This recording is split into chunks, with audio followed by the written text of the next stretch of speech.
I'm George McGee. And I'm Kevin Thomas Keel. And welcome to the premiere of Enigmatic Anomalies. While we're waiting for Tim Fasano to arrive and to discuss his Bigfoot research, we thought we'd give a little background information to ears and who we are and what we're going to be doing here. For years we've been interested in the paranormal. Ghosts, UFOs, lake monsters, Bigfoot. With our love of production, it just seemed natural that to make our own program and highlight the hard work of other people and everything they put into their investigations, and whether it be ghosts or UFOs or anything like that. And we'll be working with a lot of paranormal investigators, friends and colleagues that we've met along the way. This year, we're joined by Rob Vargas, who brings to our team wilderness expertise and production excellence. So visit our homepage at earshome.com or subscribe to our YouTube channel. Also, see us on Facebook. I think I hear Tim coming now. Your EA experience begins now.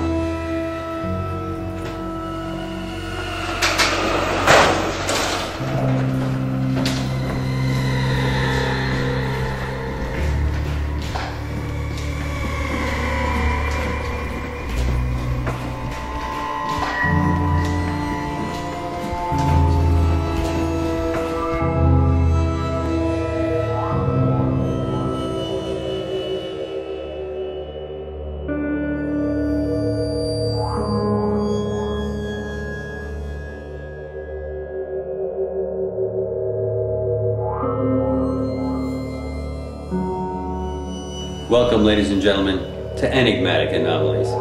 Tonight, we're going to interview Tim Fasano, Bigfoot researcher. Tim, welcome to the show. Well, thank you. I'm honored to be here. Well, it's an honor and a privilege to speak with you. You've been hunting this creature in the Green Swamp and in other places for some time now. What inspired you in the beginning to start looking for this thing? Well, first of all, I just want to say that what you'll find out as you get deeper into the enigmatic world and the paranormal world, some people in Bigfoot would take exception to the word hunting because they think that means you want to go out and kill something. I have no intention of killing anything, so I like to say that I'm researching or searching. But I have no problem using hunting. It's just that other people seem to have an issue with that. But anyway, you asked me what inspired me. Okay, this is going to sound a little unusual, but I think I can make perfect sense of it. I've always believed that there may be a Bigfoot. Okay, I remember seeing stills from the Patterson film when I was about 12 years old. 1968. It was I think it may have been Reader's Digest or maybe Post magazine, one of the major magazines. I saw the stills from it and it seemed intriguing. My brother didn't think it was real, but I thought it may be real, and other than that I really had never given it much of a thought. There was an article in a Saga magazine back in 1973. I used to subscribe to that as a teenager because I was interested in things that were strange and weird, and they often had Bigfoot articles in there. And there was one about a particular researcher. We'll talk about him later. I was 17 years old reading an article about a young man named Tom Piscardi who was up in Alaska, who he and a friend of his were using, by today's standards, a primitive form of thermal camera, and they were flying at night just 100 feet off the treetops in a Cessna, trying to get a thermal image of a Bigfoot. And this was 1973. So you can just imagine the type of camera that may have been compared to today's technology. I never had any clue that 40 years later I would one day meet the man and work with him in the field. But anyway, to be more specific about your question, one day I was listening to the radio to the Michael Medved show. Michael Medved is a political commentator who is also a movie reviewer. Now, once a month on the day of the full moon, he does a program called Conspiracy Day. And the floor is open to various topics, but he'll often have a guest on about a particular topic. And this particular day, he had on a woman who does a blog called Oregon Bigfoot, and I can't. Her name is I can't remember her name. It just escapes me. It's Autumn something. But anyway, that's not important. It is to her though. But she played a series of recordings that were recorded in the Sierra Nevada mountain range probably about 10 years ago. And what these recordings were of was what she called reciprocal tree knocking. And it piqued my interest. What do you mean reciprocal tree knocking? She said that she believed that Bigfoot communicated with other Bigfoot by knocking a tree limb against another tree. And another Bigfoot downrange would hear that and maybe send another tree knock further down, essentially warning other Bigfoot of the presence of humans. And I was very intrigued by that, because I said, wait a minute, you now have a way where you could actually perform some type of experiment. You could go out in the woods, you could bang on a tree and see if something responded. Well, that piqued my interest. As it turned out, that night I went home and Monster Quest came on, and they had a segment about the New York Bigfoot. And they had a professor from a university in Buffalo who, Autumn Williams is the lady's name. I want to make sure that I get that right, Autumn Williams. They had on a philosophy professor. Now, I majored in philosophy. So my first thought is, what is a philosophy guy talking about Bigfoot for? Well, he talked about archetypes and anthropomorphism. Now, what anthropomorphism is something that's unique to humans and humanity. Humans tend to make physical that which is enigmatic and anomalous to their conscious mind, without stepping on any religious toes. The making of God into the human form of the Christ child is considered an anthropomorphism. The Mormon Church believes that God is of physical flesh, but he's of an exalted form, and that humans through eternal progression can reach that point of deity, but would maintain a glorified physical being.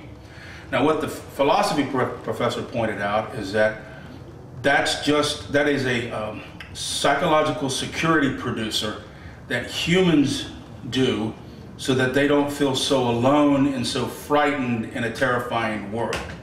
And he said all Bigfoot sightings was a archetype in the human mind that was transposing this physical form onto shadows or fleeting glimpses that they catch in the woods, and the next day their mind is convinced that they saw this physical creature.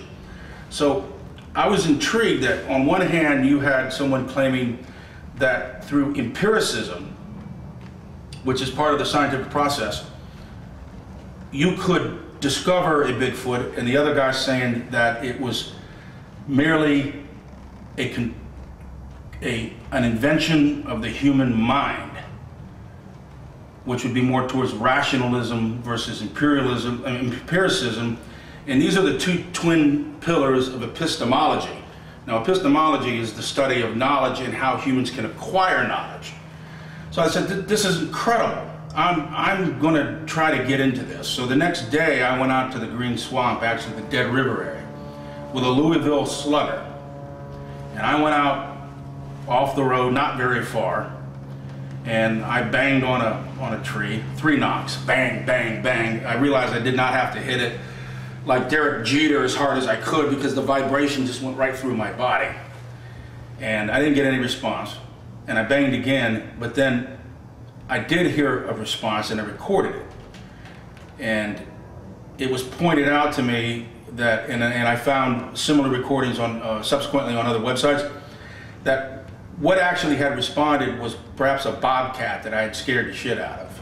And that was what the noise was. It was not Bigfoot, it was an animal, but something responded. Anyway, I went home and I looked up on the computer wood knocking Bigfoot, and I immediately got 2 Bigfoot guys that were on YouTube that had done wood knocking experiments. One was TCSJR Bigfoot, Tim Stover, and another guy went by the name of First Billy Jack. That was Ed. Ed has subsequently dropped out of Bigfootery. The trolls and the negative comments was just ultimately too much for him to deal with. So he vanished. But Tim Stover is still out there. He's actually going to be featured in an upcoming episode of Finding Bigfoot. They're doing a reenactment of his actual sighting. But anyway, I didn't mean to go into a very long spiel there. That's probably not the answer you were expecting, but that's a fantastic answer, though. I mean, this is the inspiration, and that is something sets a man on a certain course. Yes. And it sounds like you definitely went the way to find the thing. As you know, you led us straight to a place where we believe Bigfoot is. And no one, in my experience, has ever been able to nail it like you have. You've really found part of the range of a population of some creature out there in the woods.